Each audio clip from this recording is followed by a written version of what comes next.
آپ عنایت فرما کر بتا دیں آپ کو قرآن شریف کے کون کون سے زیادہ حصہ پسندیدہ اور بار بار پڑھنے کو دل کرتا ہے؟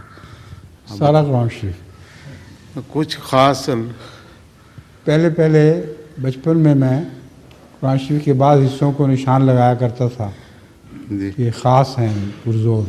جی لیکن عمر کے ساتھ ساتھ یوں قرآن کا فہم بڑھا تو ہر حصے میں ایک عجیب شان ہے. تو میں نے پھر وہ نشان لگانے بند کر دیے سارے. اب قرآن کریم کے ہر صفحے کو الٹ تو نہیں سکتا آدمی. جی اس لیے یاد رکھیں کہ اللہ تعالیٰ کا احسان ہے اگر وہ آپ کو قرآن کریم کی سمجھ عطا کرے تو ہر آیت میں کوئی نہ کوئی ایسی چیز ہے جو دوسری آیتوں میں نہیں ملے گی. بعض احکام بظاہر دہرائے جا رہے ہیں.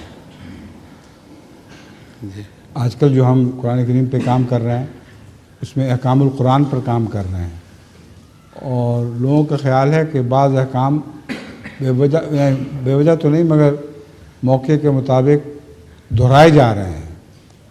حالانکہ میں نے غور کیا ہے کہ کوئی حکم بھی دہرایا نہیں جا رہا, اس کا پس منظر کچھ اور ہے یا اور کچھ ایسے حصے ہیں جن کی طرف وہ آیات توجہ دلاتی ہیں.